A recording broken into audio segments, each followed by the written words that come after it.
Hello, मैं हूं अरविंद शर्मा और हमारे प्यारे चैनल फिजियोलॉजी में आपका स्वागत है। आज हम बात करेंगे सोडियम हाइड्रोक्साइड और ब्लीचिंग पाउडर के फॉर्मेशन के ऊपर। उससे पहले हम कुछ बातें जान लेते हैं, जैसे सोडियम हाइड्रोक्साइड, इसका फॉर्मूला क्या होता है? सोडियम हाइड्रोक्साइड, इसका फॉर्मूला होता है NaOH। इसके अलावा हम और क्या क्या जानते हैं? कैटायन। कैटायन होता है आपका कोई भी positive charge ion, positive ion को हम कैटायन कहते हैं। और एनायन किसे कहते हैं? नेगेटिव आयन को। जैसे आपका सोडियम है, सोडियम के पास कितने नंबर ऑफ इलेक्ट्रॉन्स होते हैं? इसके पास 11। अगर इसका हम इलेक्ट्रॉनिक कॉन्फ़िगरेशन करें 2, 8 और 1, इसके पास प्रॉपर्टी होती है कि अपने आप को स्टेबल बनाने के लिए एक इलेक्ट्रॉन को बाहर निकाल सकता है। अगर इसकी हम इलेक्ट्रॉनिक कॉन्फ़िगरेशन को ठीक से देखें सोडियम की, 1, 2 फर्स्ट ऑर्बिट में, सेकंड में कितने हैं? ये फर्स्ट ऑर्बिट में, सेकंड में 1, 2, 3, 4, 5, 6, 7, 8 और बाहर वाले में कितने? केवल एक इलेक्ट्रॉन। तो इसने अपने आप को स्टेबल बनाने के लिए एक इलेक्ट्रॉन बाहर निकाल दिया और बाहर निकालने के बाद इसके पास कैसा चार्ज आ गया? प्लस। इसको हमने क्या बोला? कैटायन। तो किसी भी एलिमेंट का अपने आप को स्टेबल बनाने के लिए एक इलेक्ट्रॉन को या एक से ज्यादा इलेक्ट्रॉन को छोड़ देना, वो क्या होता है? आपका क्या बनता है? फिर कैटायन। ओके। एनायन इसके अपोजिटली बनेगा कि किसी भी एलिमेंट के थ्रू, हालांकि वो नॉन मेटल्स होते हैं, ओके, किसी इलेक्ट्रॉन को एक्सेप्ट कर लेना अपने आप को स्टेबल बनाने के लिए। एग्जाम्पल के तौर पर क्लोरीन 17, इसका इलेक्ट्रॉनिक नंबर है, या फिर आप इलेक्ट्रॉन नंबर कितने हैं? 287। इसका अगर हम इलेक्ट्रॉनिक कॉन्फ़िगरेशन तैयार करें, कितना आएगा? 1 और 2, सेकंड में 8, 1, 2, 3, 4, 5, 6, 7, 8। थर्ड में कितने आ रहे हैं? थर्ड ऑर्बिट में 1, 2, 3, 4, 5, 6, 7। किसी भी ऑर्बिट को स्टेबल होने के लिए नंबर ऑफ इलेक्ट्रॉन्स जो जरूरत होती है स्टेबिलिटी के लिए 2, 8, 18, 32 इनकी जरूरत होती है। इसके आउटर मोस्ट ऑर्बिट में कितने? 7। तो इसे अपने आप को स्टेबल बनाने के लिए किसकी जरूरत पड़ेगी? एक इलेक्ट्रॉन को एक्सेप्ट करने की जरूरत पड़ेगी, यानी कि इसके ऊपर कैसा हो गया? एक कर्जा चढ़ गया एक इलेक्ट्रॉन का। तो इसने अपने आप को स्टेबल बनाने के लिए एक इलेक्ट्रॉन ले लिया। तो कोई भी एलिमेंट या नॉन मेटल जो अपने आप को स्टेबल बनाने के लिए एक इलेक्ट्रॉन को या एक से ज्यादा इलेक्ट्रॉन को एक्सेप्ट कर लेता है, उसे हम एनायन कहते हैं। और जो एक या एक से ज्यादा इलेक्ट्रॉन छोड़ देता है, उसे हम कैटायन कहते हैं। इतना क्लियर है? ओके। अब हम आगे चलते हैं। कैटायन हो गया, एनायन हो गया। नेक्स्ट आता है आपका कैथोड और anode. Cathode and anode. Cathode और एनोड होते हैं, कैथोड, एनोड, ठीक है। कैथोड और एनोड आप किसी भी सॉल्यूशन के अंदर सर्किट को कंप्लीट करने के लिए यूज किए जाते हैं। ये एक इलेक्ट्रॉनिक टर्मिनल की तरह यूज होते हैं। इलेक्ट्रॉनिक टर्मिनल आपने ऐसे देखा होगा, ये पॉजिटिव, ये नेगेटिव। तो नेगेटिव से जोड़ने के लिए कैथोड का यूज किया जाता है, नेगेटिव से जोड़ा जाता है कैथोड को, पॉजिटिव से जोड़ा जाता है आपका एनोड को, ठीक है। कोई भी कैटायन, कैटायन मतलब पॉजिटिव चार्ज, कैथोड पर जाता है, ठीक है। किसी भी सॉल्यूशन के अंदर, आगे चल के हम इसके बारे में डिस्कशन करेंगे, किसी भी सॉल्यूशन के अंदर किसी भी प्रकार का चार्ज है तो उसका कैटायन, पॉजिटिव आयन किस पर जाएगा? कैथोड पर, और एनायन जाएगा एनोड पर। एनायन मतलब नेगेटिव चार्ज जाएगा आपका एनोड के ऊपर। ये बात क्लियर हुई है? कैथोड और एनोड किसी भी सॉल्यूशन के अंदर इलेक्ट्रिक फ्लो कराने के लिए, इलेक्ट्रिसिटी फ्लो कराने के लिए जरूरत होती है। कैथोड पर कैटायन जाता है और एनोड पर एनायन जाता है। इसके अलावा हम ये समझ सकते हैं कि जो करंट फ्लो होती है वो एनोड पर आउटवर्ड से इनवर्ट होती है, बाहर से अंदर की तरफ। करंट आउटवर्ड टू इनवर्ट आती है, कैथोड में करंट इनवर्ट टू आउटवर्ड जाती है, इनवर्ट टू आउटवर्ड मूव करती है। ये बात समझ में आ रही है? Outward to inward, inward to outward. ये हमारा कैथोड एनोड हो गया, कैटायन और एनायन हो गया। अब हम बात करते हैं किसी सॉल्यूशन की, जो हम NaOH की बातें करेंगे, जो सोडियम हाइड्रोक्साइड है, formation of sodium hydroxide, formation of sodium hydroxide NaOH। हमने एक बर्तन लिया जिसके अंदर हमने ब्राइन भरा, ब्राइन क्या लिया हमने, ब्राइन। अब ये ब्राइन क्या होता है, sodium chloride, sodium chloride NaCl, जिसको आप साधारण नमक कहते हैं, simple salt. Sodium chloride NaCl का aqueous solution, aqueous solution, aqueous मतलब इसके साथ क्या मिला हुआ है, पानी। इसको पानी में घोल करके एक बर्तन के अंदर हमने डाल दिया है, ठीक है, NaCl प्लस वाटर। इसके अंदर हमने और क्या रखा है, एक हमने एनोड रखी है और एक कैथोड। एक हमने ये एनोड रख दी है, ये हमने कैथोड रख दी है, एनोड ये आपकी कैथोड। एनोड को आपके पॉजिटिव चार्ज आयन से जोड़ दिया और कैथोड को नेगेटिव से, ओके। अब हम जानते हैं जब भी NaCl वाटर के साथ रिएक्ट करता है, जब भी आपका NaCl वाटर के साथ रिएक्ट करता है, NaCl प्लस H2O क्या बनता है आपका, H2O को हम HOH लिखते हैं, NaOH plus hydrogen, NaOH plus hydrogen plus आप क्लोरीन भी बना दीजिए, कोई प्रॉब्लम नहीं है ना। चाहे तो आप अलग से भी और कुछ बना के देख लेना, HCl बना सकते हो। फिलहाल हम हाइड्रोजन और क्लोरीन को अलग अलग बना के रखते हैं, ओके। तो अब हमारे पास यहां से क्या क्या आयन आ रहे हैं, फिलहाल हम ये देख लेते हैं, Na plus, Cl minus, H plus और OH माइनस। हमारे पास दो कैटायन है और दो एनायन है। ये आपके दो एनायन हो गए और दो आपके पास क्या हो गए, कैटायन, ठीक है। तो जब हम इसमें इलेक्ट्रिसिटी फ्लो कराएंगे, इसके अंदर जब भी हम इलेक्ट्रिसिटी फ्लो कराएंगे, तो जो भी आपके कैटायन होंगे, कैटायन Na प्लस और H प्लस, वो किसकी तरफ जाएंगे, कैथोड की तरफ। यहां पर जाएंगे आपके Na प्लस और H प्लस, ओके। और जो आपके एनायन होंगे Cl माइनस और OH माइनस, वो जाएंगे आपके एनोड की तरफ, Cl माइनस और OH माइनस। Cl माइनस और OH माइनस किसकी तरफ जाएंगे, एनोड की तरफ। मतलब जो एक रिएक्शन होगी आपके एनोड के पास और एक रिएक्शन होगी आपके कैथोड के पास। ये चीज अब तक क्लियर हुई है, ठीक। अब हम इसे इरेज कर देते हैं। समझ में आ रहा है, ठीक। नहीं आ रहा है तो कोई बात नहीं, अभी थोड़ी देर में समझ में आएगा, है ना। एनोड की बात करते हैं। एनोड, एनोड पर क्या जा रहे हैं, एनायन, Cl माइनस आयन, है ना। एनोड पर एनायन जा रहे हैं और कैथोड पर कैटायन जा रहे हैं। इधर कैथोड पर आपके कैटायन जा रहे हैं, Na प्लस और OH माइनस। तो कैथोड की बात करते हैं, हमारे पास वाटर है H2O। इसको हमने जब कैथोड के पास क्या हुआ, इलेक्ट्रिसिटी के थ्रू ये H प्लस और OH माइनस आयन में ब्रेक हुआ। हमारे पास क्या हुआ, H2O का H प्लस आयन और OH माइनस आयन में ये ब्रेक हुआ, हाइड्रोजन आयन और हाइड्रोक्साइड आयन में। और ये H प्लस आयन का क्या बना, H प्लस और H प्लस, मतलब 2H प्लस आयंस ने दो इलेक्ट्रॉन को छोड़ करके क्या बना ली, हाइड्रोजन गैस। जो आपके कैथोड के पास क्या हुआ, water molecule H plus ion और OH माइनस आयन में टूटा और H प्लस आयन ने इलेक्ट्रॉन लूज करके क्या बना लिया, इलेक्ट्रॉन को गेन करके क्या बना लिया, आपका हाइड्रोजन गैस बना ली। और वो हाइड्रोजन गैस कहां से निकलेगी, यहां से, H2 गैस यहां से मूव करेगी, ओके। ये आपका कैथोड है, इसको याद रखना है। अब बात करते हैं हम anode, Cl minus. Cl minus किसमें कन्वर्ट हुआ, क्लोरीन में, और आपका दो इलेक्ट्रॉन इसने लॉस किए। इसने यहां पर क्या हुआ, लॉस हुआ कितने इलेक्ट्रॉन का?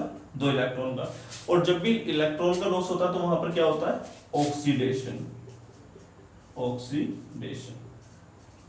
और यहां पर क्या हुआ है?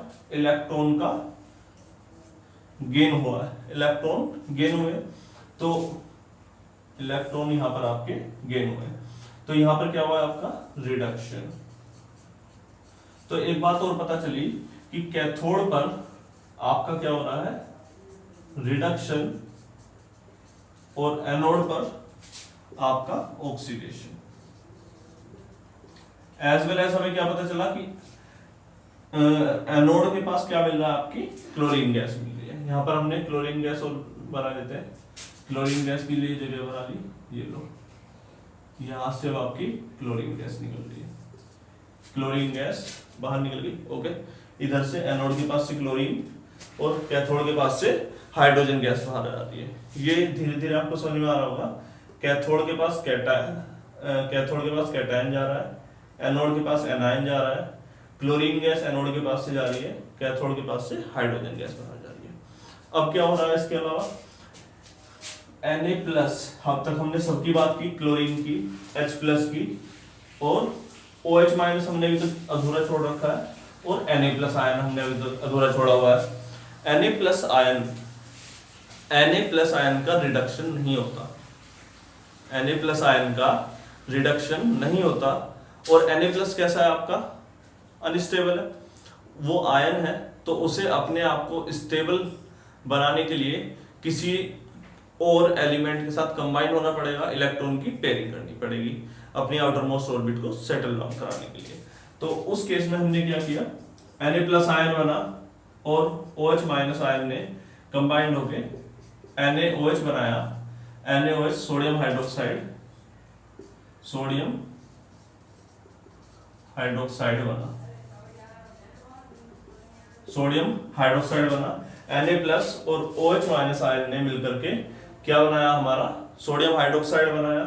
तो ये जो हमारा फॉर्मेशन ऑफ NaOH है, ये केवल सोडियम हाइड्रोक्साइड के लिए ही यूज नहीं होता, ये हाइड्रोजन या क्लोरीन के फॉर्मेशन के लिए भी यूज होता है।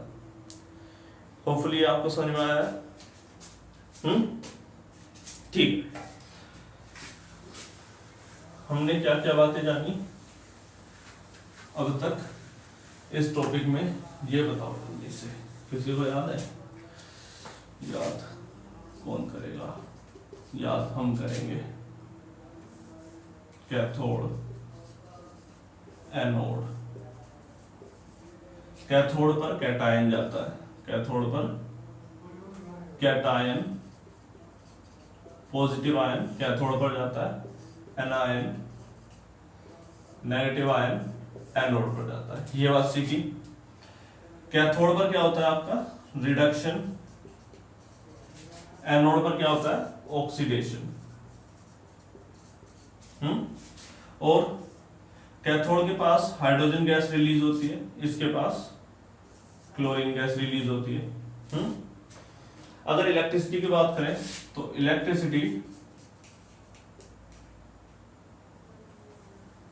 इलेक्ट्रिसिटी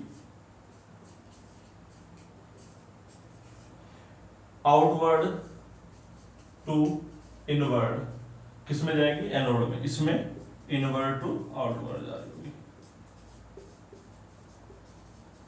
ये बातें हमने आज सीखी हैं, inward to outward, outward to inward. ठीक, अब हम और क्या जान सकते हैं? इसकी प्रॉपर्टी पढ़ लेते हैं कुछ सोडियम हाइड्रोक्साइड की। सोडियम हाइड्रोक्साइड की chemical properties of NaOH। Sodium hydroxide की केमिकल प्रॉपर्टीज पढ़ लेते हैं हम। किसके साथ?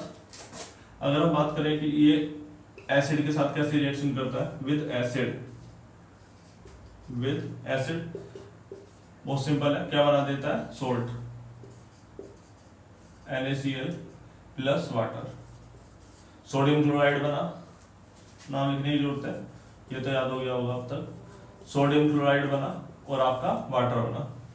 अगर इसकी रिएक्शन कराएंगे हम वीक सोल्ट के साथ, NH4Cl एक वीक सोल्ट है उसके साथ, तो क्या बनाएगा ये? NH4OH plus NaCl।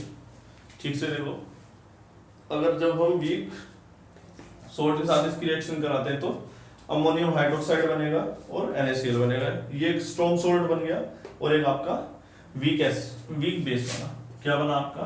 एक वीक बेस तैयार हुआ और एक स्ट्रॉन्ग सोल्ट तैयार हुआ। स्ट्रॉन्ग सोल्ट का मतलब एक neutral salt NaCl neutral salt है, HCl और NaOH से बनता है। ठीक, विद मेटल बात करें तो क्या बना लेता है? NaOH plus aluminium, NaOH plus aluminium plus water 2NaAlO2 sodium aluminate.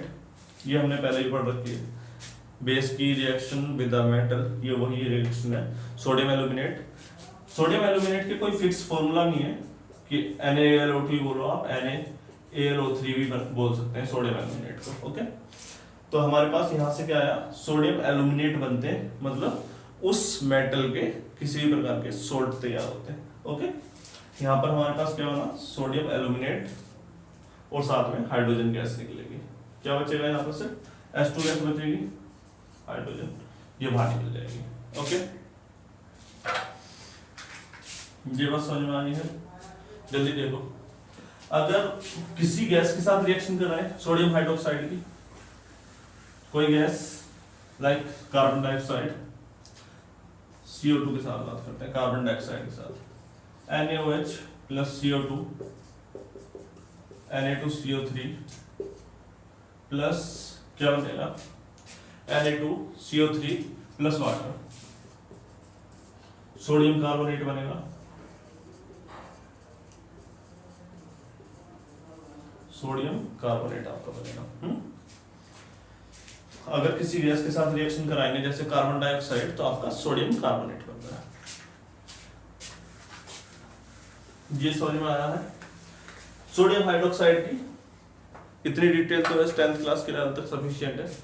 इससे ज्यादा की जरूरत पड़ेगी तो आप डिमांड करिएगा, कमेंट बॉक्स में डाल के, कमेंट में लिख के हम दोबारा से इसे और पढ़ाएंगे। तो अब हम नेक्स्ट टॉपिक की बात करते हैं। हमारा नेक्स्ट टॉपिक क्या है? Bleaching powder, calcium oxychloride.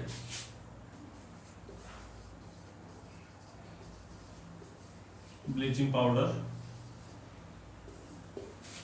Powder या कैल्शियम ऑक्सीक्लोराइड।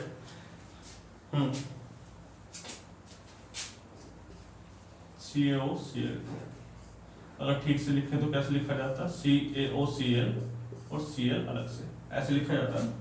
कैल्शियम ऑक्सीक्लोराइड बनता कैसे? Calcium hydroxide plus calcium hydroxide की रिएक्शन कराई जाए क्लोरीन के साथ तो CaOCl और एक और Cl बनता है और फिर हाइड्रोजन गैस बाहर आती है। इसे ठीक से देखो, CaOCl प्लस हाइड्रोजन की वाटर H2O बाहर आती है। इसे ठीक से देखो, CaOCl2, ये बात समझ में आ रही है नहीं आ रही है? कैल्शियम ऑक्सीक्लोराइड, ये समझ में आ रहा है नहीं आ रहा? ठीक है। कैल्शियम हाइड्रोक्साइड, इसे क्या बोलते हैं? Slaked lime. क्लोरीन, ये ब्लीचिंग पाउडर है, वाटर है। अब इसका फॉर्मेशन पढ़ लेते हैं, फॉर्म हुआ कैसे है ना, इसका फॉर्मेशन कैसे होता है। हमने अपने को एक बीकर लिया, बीकर हम लेबोरेटरी के अंदर बोलते हैं, हालांकि यूज नहीं किया जाते एकदम। बीकर के अलावा हम इंडस्ट्री में इसे कोई टैंक भी बोल सकते हैं, होपर यूज करेंगे। Hopper is used to fill something inside the tank, used to fill something inside the tank. हमने यहाँ पर कुछ रोकर्स का यूज किया है। Rockers are used to create a centrifugal force. केवल एक नहीं, काफी सारे रोकर्स का यूज करेंगे ताकि यहाँ पर क्या क्रिएट हो जाए, एक सेंट्रीफ्यूगल फोर्स तैयार हो जाए। ओके, यहाँ पर हमने 2 इनलेट एंट्रीज भी दी है, एक एंट्री क्लोरीन के लिए और दूसरी एंट्री हॉट एयर के लिए। ऊपर से क्या आएगा आपकी calcium hydroxide CaOH2 calcium hydroxide hopper के थ्रू इस बीकर इस टैंक के अंदर डाले जाएंगे। इंडस्ट्री के बारे में जैसे इंडस्ट्री में पढ़ाया जाता है वैसे पढ़ा रहे हैं। कैल्शियम हाइड्रोक्साइड अंदर से ऊपर से नीचे आएगा और कैल्शियम हाइड्रोक्साइड को ही नहीं डाला जाएगा, कैल्शियम हाइड्रोक्साइड के साथ प्रेशराइज्ड एयर भी डाली जाएगी। इसे एयर के साथ मतलब प्रेशर में करके और प्रेशर से डालेंगे, है ना। जब ये अंदर आएगी और यहाँ पर क्या चल रहा होगा, ये रोकर्स चल रहे होंगे ऐसे झुम झुम झुम झुम। अब ये रोकर्स चल रहे हैं, कैल्शियम हाइड्रोक्साइड ऊपर से आया, नीचे से हॉट एयर आ रही है, हॉट एयर गर्म हवा आ रही है ना, गर्म हवा with chlorine. Chlorine is going upward direction में क्लोरीन जा रही है ना। तो कैल्शियम हाइड्रोक्साइड स्ट्राइक करा विद क्लोरीन के साथ स्ट्राइक करने के बाद क्या बना आपका CaOCl2। अगर ठीक से लिखूंगा तो कैसे लिखते हैं, CaOCl और Cl ऐसे लिखते हैं, CaOCl2। बचा क्या आपका वाटर। जब हॉट एयर जा रही है और ये प्रेशराइज्ड एयर है तो आपका जो वाटर के मॉलिक्यूल होंगे क्या ये लिक्विड में रहेंगे, नहीं बिल्कुल नहीं, ये वेपर में कन्वर्ट हो चुके हैं। कैसे, वेपर में। और ये वाटर के वेपर कहां से, ऊपर से हम एग्जिट कर लेंगे, वाटर वेपर यहां से एग्जिट कर जाएंगे, है ना। और वाटर वेपर के साथ क्या बचेगा, क्लोरीन। जो क्लोरीन यहां पर रिएक्ट नहीं कर पाएगी, हालांकि क्लोरीन ने आइडियली इसके साथ रिएक्शन किया केमिकली, हम क्या बोलते हैं आइडियली, जितनी क्लोरीन हमने दी उतनी सारी की सारी यूटिलाइज हो गई। और यहाँ पर क्या बन गया आपका CaOCl2 ब्लीचिंग पाउडर होना। लेकिन रियली आइडियली नहीं, रियल केस में, आइडियल और रियल में डिफरेंस होता है। तो रियल में जो आपकी क्लोरीन है वो पूरी तरह यूटिलाइज नहीं होगी, क्लोरीन गैस भी यहां से बाहर आ जाएगी। तो हमारे पास क्या क्या बाहर आ गया, chlorine as well as water vapour. जो हमारा वेस्ट था, वेस्ट प्रोडक्ट जो बचा वो chlorine as well as water vapour था। ठीक है, तो CaOCl2 ये यूज, इसका नाम क्या होता है, कैल्शियम ऑक्सीक्लोराइड।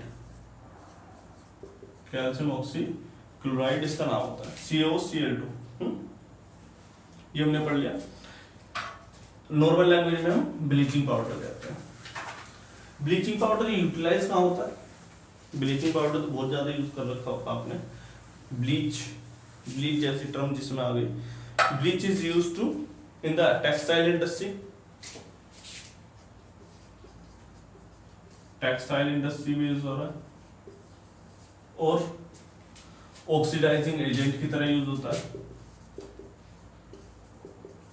ऑक्सीडाइजिंग एजेंट की तरह, किसी को ऑक्सीडाइज कराना तो हम कैल्शियम ऑक्सीक्लोराइड का यूज करते हैं, या फिर जो पानी होता है उसको पीने लायक बनाने के लिए भी हम कैल्शियम ऑक्सीक्लोराइड का यूज करते हैं।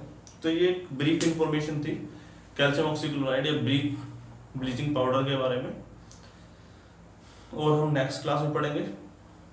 ओके, आगे बढ़िए, मेहनत करिए, गुड।